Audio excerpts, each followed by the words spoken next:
Hello and welcome to Gothic Reviews. Today we are looking into the secrets of the Necronomicon deck created by the writer Donald Tyson. He is a prolific occultist who writes extensively on different occult systems such as Enochian magic, alchemy, and whatever else, and he is also a fictional writer or contributed to the Cthulhu mythos universe. And now he collaborated with the famous artist Anne Stokes on the construction of this Necronomicon deck. You might know Anne Stokes from the Steampunk Tarot or the Bohemian Gothic or other ones. She always has very nice illustrations that are stark, dark. For those of us who like grimmer tones and are inspired by them, this is one of those. And then there is an interesting booklet inside written by Donald Tyson that describes all the Necronomicon cards in detail. And there were several interesting ideas about the Necronomicon that I wanted to share.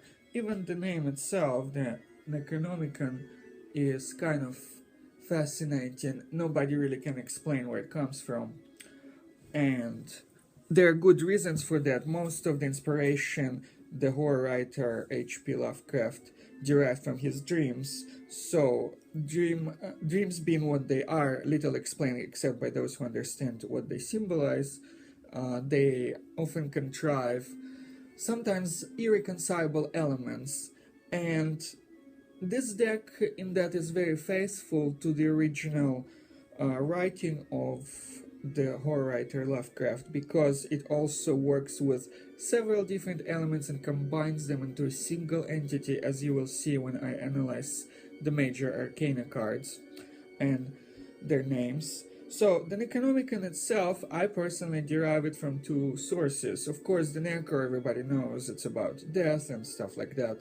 But the Nomicon part, to me, is more interesting if you view it as a verbal pun and put a G at the beginning of the word Nomicon and read it almost as if it were Gnomicon, except with the G being silent, then you could get a hint to Gnomic verses, which is a type of poetry very popular in medieval times, where they were a type of fictional writing or poetic writing or puzzle writing with hints that people were supposed to decipher, those who knew.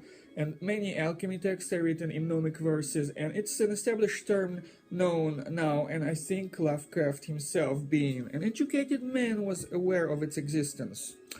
So he might have, even if he didn't do it consciously, there is no evidence to suggest that that's where he derived it exactly from, but his sources were often as unconscious as his dreams, and that's why his work lives on and is so stimulating for us still, where we get inspired by it every time anew.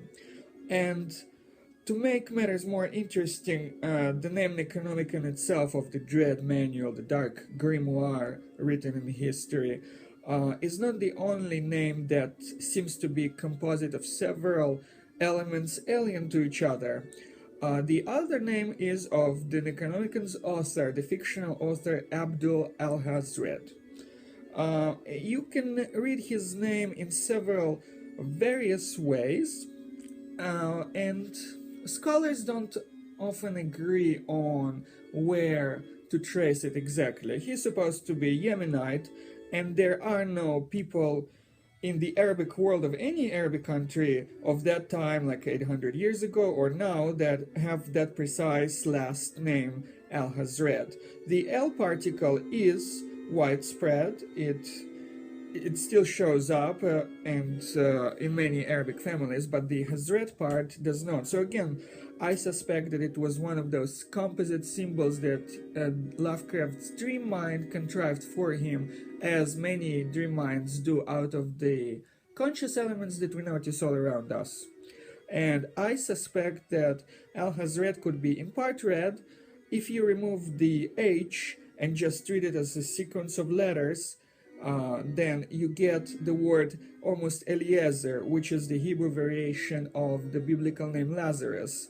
And the reason that this makes sense to me is because Lazarus was resurrected from the dead, and Necronomicon itself deals a lot with the themes of necromancy, which is also an alternative form of raising the dead, maybe with spells, unlike the Judas miracle workers or whatever, but still, it amounts to the same principle, and for that reason, I think that Alhazred may be read, and this is a valid reading of his name. An alternative way of reading his name could also be with considering several elements of the word. The first part being Oz, and the second part being red as in the English word red, for violence, war, military connotations, symbolically speaking, and as a Mesopotamian word, Hebrew, Aramaic, whichever you want to call it, where it means strong and has certain associations with the name of Azazoth itself, as the chief god creator of the Lovecraftian universe, and also with the word Azazel, but we will touch more in detail on that last one as we discuss the very first card in this deck. And there are other certain names that can be composite that I will discuss in detail as I touch upon the particular cards, but might be interesting to keep in mind that many of the Lovecraftian constructs, and Donald Tyson as the author of this deck remained faithful to that representation, for which I appreciate his work, that it's composite elements working together and creating a new synthetic element that didn't exist before, almost like happens in the worlds of Lovecraft himself, with like different metals where they alchemically reduced to some either essential salts, or like he has that theme of alchemy showing up in his fiction a lot, with different unknown metals, with metals that are known but reconstructed in different ways. So I don't think it is too far-fetched to remember that he can do the same thing with naming, where several elements combine. And without further ado, let us go to the deck itself.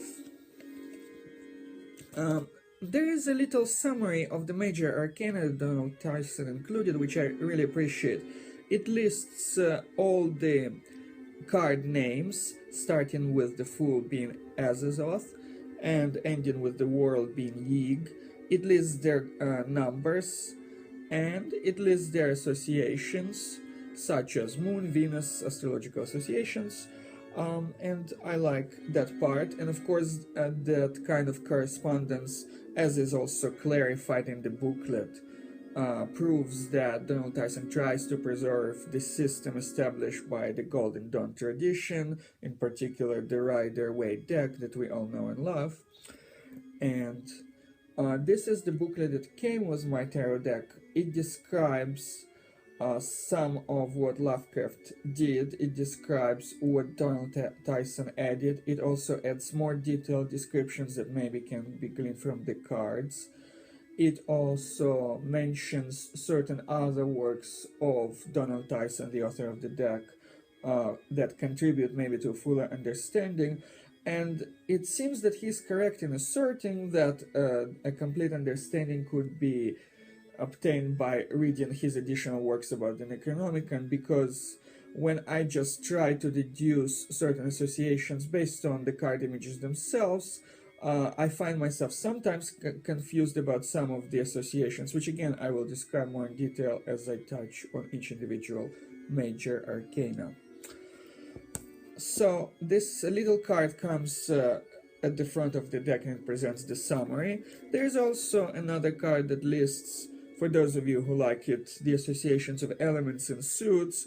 For me this is less relevant because that's pretty typical, so I don't use that summary as much, but the other summary is very handy, and I'm glad that it was provided to help both like novices and intermediate users, so it was a good touch on behalf of Donald Tyson.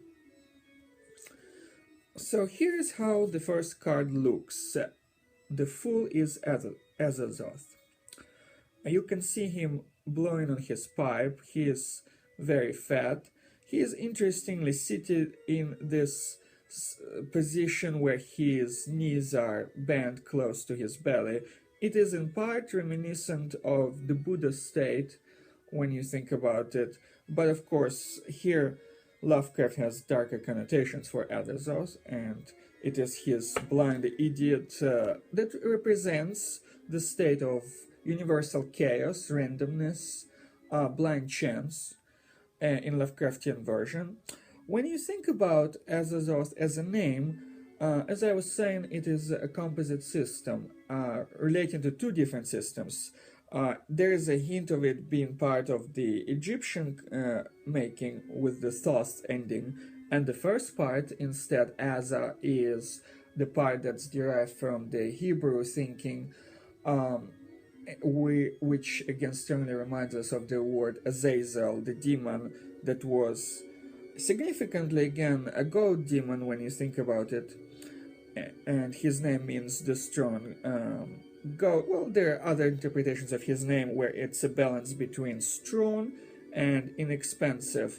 You might remember him from Supernatural, the TV series, but it is of course a remaking of the original traditional image of Azazel as somebody who signifies a state of sacrifice, possibly relating to a pagan god. There are so many Canaan gods that he could be related to, and he is the one that gives rise to the original concept of scapegoat. So when you look at this first initial card of the Fool, that's all you could keep in mind, and that's just the starting point. That's how beautiful this deck is, where it has so many deep connotations and associations. The Fool also typically represented as a jester, but I think it is a modern misinterpretation of his associations with Saturn. People remember the mythological idea where there are values turned upside down to an extent, and they ascribe it to a court jester that, despite his lowly station, is able to mock the king and his court, and for that reason they call it the Fool, implying the Fool who is the jester fool, not just the mad fool that it was supposed to be originally, the one that doesn't only have associations with Saturn and the values of equality, restoring order, violating order, but also with Dionysus and his divine madness, where the fool is blessed by the gods with his unusual insights. And it is that kind of a fool that to an extent is the fictional author of the Necronomicon book itself, Abdul al-Hazred. He is also that fool. He works in the dominion of Azazoth. And why is that? It's because he is putting his words into writing, for example, without realizing the implications. That's what the Fool is always famous for. He goes unaware of the danger. He goes and towards the highest potential, and he does not bother with the technicalities of the best way to achieve that potential. He just does what feels good, and he's done with it. So, Azazoth, a complex image of setting up the grounds for composite system where the composition is being derived from Hebrew, from Greek, from Roman, from Egyptian system, of course. It's particularly valid to start this deck with an Egyptian-based system because the Egyptians had the idea of composing their gods. They always had those features where they would have the animal head and the human body, and it could signify in many ways how God is hard to perceive, how he has many elements that the human mind cannot understand, which could explain in part why Al-Hazred, the author of the Necronomicon, went mad when trying to perceive his divinities within the Lovecraftian universe. He went mad with his mind, not being able to reconcile what he saw with the naked eye and what he could perceive with the higher senses. And all of those associations are in the Fool card.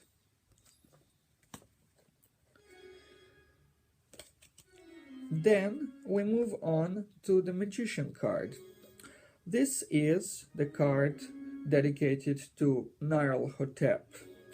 He is represented in Lovecraftian fiction as a young pharaoh, usually a boy, but he is very intricate in the sense that he has many avatars, and some of them are encountered by the character Randolph Carter in the Dream World, where it's pointed out that if he happened to come across a different incarnation of Nyarlathotep, he would be very, very sorry, and we get an image of incredible power. In some sources, Nahal-Hotep is described as the ultimate priest. In some sources, he is described as the messenger of the gods. So I think Donald Tyson takes him to be a sort of a hermetic type of figure, where it's the messenger god who also has the wisdom and the magic, maybe combining him with the figure of lore known as Hermes Trismegistus, the thrice great mage of the underworld who knows all secrets and such. I don't object entirely to Nahal-Hotep himself being considered a magician. It seems mythologically, symbolically valid. But I think maybe a different avatar of him should have been chosen for representing the part of the magician. You see, magician, well, you know maybe in many other decks where magician does interact with the outside world and manifest his will into it, where the fool is self-contained, as we saw in the picture of Azazel sitting by himself. Now Hotep here has some kind of a blind figure next to him, a sort of supplicant that asks for his favor. So that in itself signifies interaction, which is acceptable. But the way Nahal-Hotep drains his supplicant is a different take that is in part representative of the Lovecraftian universe with its grimmer vision, how the elder gods, the darker powers have dominion over men. That is acceptable, but to place him as a magician might not necessarily be the best of choices, at least this version, because of how thoroughly he drains it. That aspect is not always present in the magician card. You usually see how the magician manifests his will, usually with a bolt of power, some magical symbol, his control over the elements, but his control is just interactive, assertive, and it does not fully control the environment around him. I think this mask of Nahal-Hotep might be too powerful for the card of the magician. It's above and beyond our comprehension, and other older gods, other deities might have been more appropriate. I understand why Tyson did what he did, because he was thinking this is like a Hermes figure and who is better to represent magic. It's all true. It's not that I have an issue with the concept, it's that particular specific application that I wonder about. But at the same time, as always, Anne Stokes delivers here a beautiful rendition where you see that cowled figure, you see the starry sky. It all has this eerie connotation that is representative of Lovecraftian fiction, where you don't know if you're dealing with science, magic, you're supposed to think you're dealing with both. It's true, there are aliens all around you that you cannot see. It's all of those hints of horror. I must say that Nahal-Hotep reminds me a lot of the Stephen King character in the beginning of Dark Tower, where, you know, Roland is following this tall figure, hooded, robed, and it turns out to be the servant of, well, I won't spoil it for those of you who haven't read Dark Tower, but it would be typical of Stephen King because he paid homage to Lovecraft more than once with Needful Things and other works, so I think it is valid to remember Nahal-Hotep as being portrayed in his character that was the main antagonist of the series to a degree. There are other forces, but they're more behind the scenes, and this one is the one that everybody sees. And I think that's how I see Nahal-Hotep himself, where he is behind the scenes. He has many servants. He is the main power. He represents other gods himself, maybe, just like Hermes, who taught people how to worship, and Hermes' predecessor, in part Prometheus, taught people how to make sacrifices. That's what Nahal-Hotep does for the elder gods, but he's always a power unto his own, and all we see of the outer gods, other than glimpses of their power, is through his face. He is our gate to understanding them, and that's why he is their messenger god. Also, the name Nahal-Hotep is again interesting in that it follows that principle of composition I mentioned before. His very name can be divided into several parts. The final part of it, Hotep, might be referring to Imhotep, a famous general pharaoh of the 18th dynasty in Egypt. And the first part might refer, being N, refers maybe to the famous pharaoh who was one of the first to try and reunite the whole of Egypt, Narmer, who is famous for the Narmer palette in art. So I think both of them are borrowed from the Egyptian world, and they to some degree might be said to represent the beginning of Egypt's greatness as well as the beginning of its decline into obscurity, and all those elements are always present in Lovecraftian universe, where there are cycles of decay, cycles of expansion. Even the great gods have to wait for their power to wake up, and especially it was relevant for the Fool, which starts ordering right after the chaos represented by the world card has been unleashed. So all of those connotations you could keep in mind when you're thinking Nar-el-Hotep.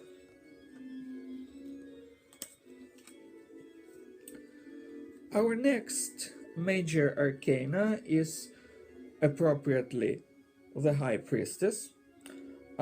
Here she is represented by the figure of the Egyptian goddess Bast.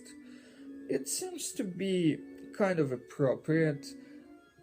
She had major worship in Egypt, and she was not the supreme deity herself at any point, but she was always one of the main ones, so that seems a good choice for if Lovecraft chose her. I could see that, so Tyson did well in choosing her too. Whether or not he covered her independently in his fiction, I'm not sure, but I think her choice as the High Priestess of the gods seems to be appropriate.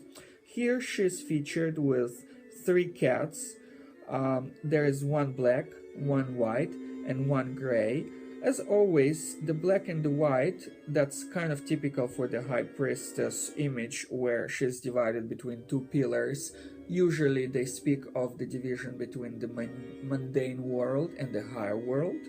And here it's a nice touch where the gray cat in her lap represents a synthetic approach again, which is appropriate for an Egyptian goddess. But it's also appropriate for a High Priestess who's supposed to find that middle ground between the teachings of above and the teachings of below. And here that balance is further enhanced by the presentation of Bast first as a human representative, and followed by a high statue of herself entirely in a cat form, as almost one could say that it's like her representing the highest version of herself, which is basically what many high priests are supposed to be doing when they are possessed by the spirit of the god. They represent that god. And sometimes in modern New Age circles we could say that like they channel themselves or the highest self or whatever else. But it's always the same principle, whether it's a god or the self, where the human is somewhat limited, and here we see that she only has the cat head here and the human body, where the unlimited potential is represented by the divine, and they have to be reconciled. The limitations of the human body allow only so much channeling of the highest power, and that's how things are technically supposed to be. And then there are the half moons on the throne behind Bastet, which is appropriate, with the moon representing the unconscious powers of the mind, and it is the channel through which this high priestess, the human part of her, is able to sense the higher influences. So I really like that image, as I like many of them, but I do like this one too.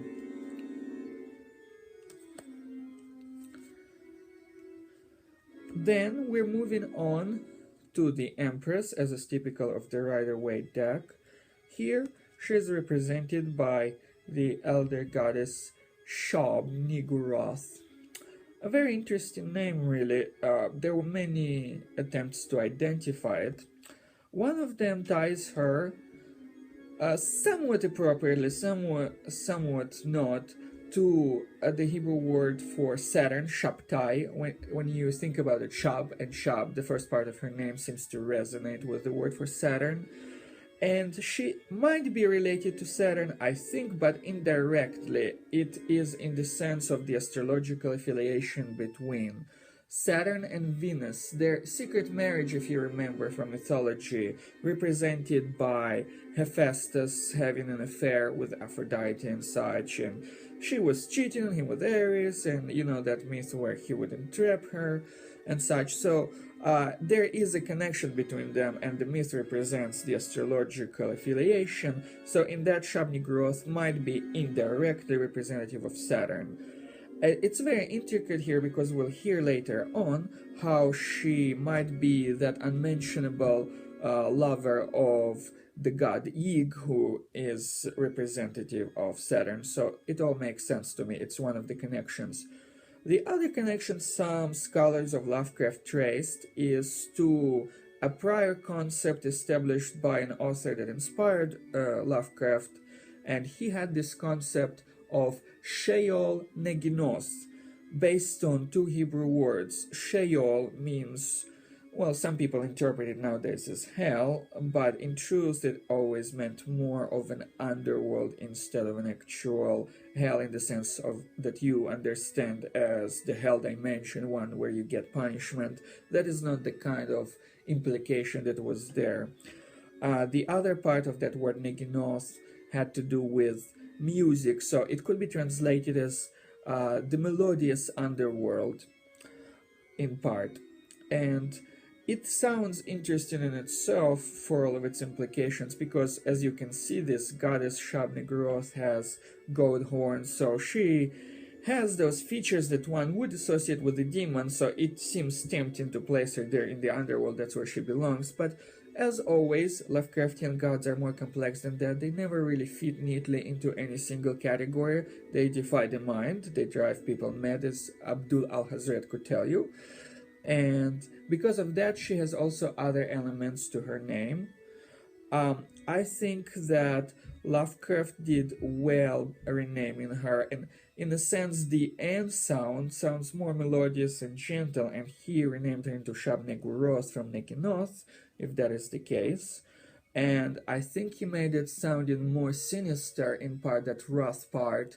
It sort of reminds me of how his Lovecraft's old friend and colleague Robert E. Howard, the author of Conan the Barbarian, named his gods. They were inspiring each other, and the author of Conan was in Lovecraft's circle. So he made the most sinister of all antagonists, I think, at least in the cartoon, they named him Rothamon, but I think that might have been what his name really was. And that Roth part, it always sounds, of those associations, it reminds me of wrath on one part as anger, as the English word, and on the other hand, perhaps it reminds me a little bit of the god Ra in his dire aspect when he is enraged, and you never want to enrage the Egyptian sun god. So all of those sinister associations are neatly conveyed by just altering slightly the ending of Shab, or Sheol Neginoth to Shabni Groth. And I think if Lovecraft did do that, consciously or not, that was a brilliant stroke on his part. It made her an entirely independent goddess. And now Tyson portrays her really well. She is here the mother figure who steps on her own goatling children. And it's kind of interesting again because obviously it's a play here verbally on the Egyptian mythology, but semantically the Egyptian goddess Isis and Nut were both known for being the protective mothers. But you see, Egyptian ideal of protecting your children is slightly different than the one that you have in modern understanding. The way they protect you is by pecking at you, biting you, hurting you, so that you become stronger. That's what we get from the Egyptian Book of the Dead and other sources, where the goddesses are supposed to be benevolent, and it's all nice and good, but they can occasionally break your bones for all of their benevolence at your own behest, for your own greater good type of thing. So with that in mind, now dawns the new understanding of Shabni Groth as the one who steps on the skulls of her own children. She seems very appropriate here as the mother figure. She's fertile, which was an aspect of Isis, of course, as you remember. And in that she connects in part to the previous card of Bast, because Bast has the foundation of Ast, and that is not a random analysis, it's just that the Egyptians pronounced Isis as Ast. So Bast was eventually incorporated as one of the aspects of Isis. Everybody was incorporated, every female goddess, into an aspect of Isis at some point, but Bast actually has linguistic associations with Isis. Isis is the Greek name given by Plutarch or Herodotus to her, but her Egyptian name was Asat, Ast, in our transliteration. So Bast has that memory. So why is that all connecting? Well, because Bast had the Isis element in her as part of her, as an implied but not explicit part of her. And here we have the following card having a full Isis image. Shab-Niggurath is Isis incarnate in part. She is the assistant of her children. She might not do it in the way that you would expect a mother to do, but she still tries her best. And her portrayal is balanced here. She has the skull in one hand, the noose in another. If you think that it's dire and diabolical, tarot images often contain such mystical elements, and here it's just another regular, almost for Lovecraftian universe, mundane balance between death and higher faculties, between life and death, between love and lust, between actualization and potential. None of them are as evident as they are in the image of Shab-Niggurath, that herself becomes drawn to different gods in her search for fertility, and is trying to bring as many little kid demons as she can, while at the same time destroying them. So there is an element of control, like I brought you into this world, I can destroy you type of thing that you're familiar with maybe from all kinds of like movies, or if not personal life. And then she has several breasts. Her very posture is also very interesting. It almost seems like stuck in a dancing position. She is basically dancing on skulls, and she's holding a noose. To lovers of mythology, that could be a telltale sign, the memory of Kali. Because that's how she's often portrayed. She has several of something, it happens to be hands instead of breasts, but you get the principle. So Shab-Niggurath is a collective image. She has Isis, she has Kali, she has other goddesses as well, goddesses of fertility, goddesses of war, goddesses that are mother, like not vulture elements, where the vulture is supposed to peck at its young while protecting them, maybe even a serpent goddess. And a serpent goddess was supposed to be protective in Egypt, sometimes in Greece too, but mainly in Egypt. And it's interesting because many of those associations tie her to her presumed partner. It was never proven, but it is assumed by many scholars that Shab-Niggurath is connected to the serpent god Yig, the lord of Saturn. So those associations are the ones to keep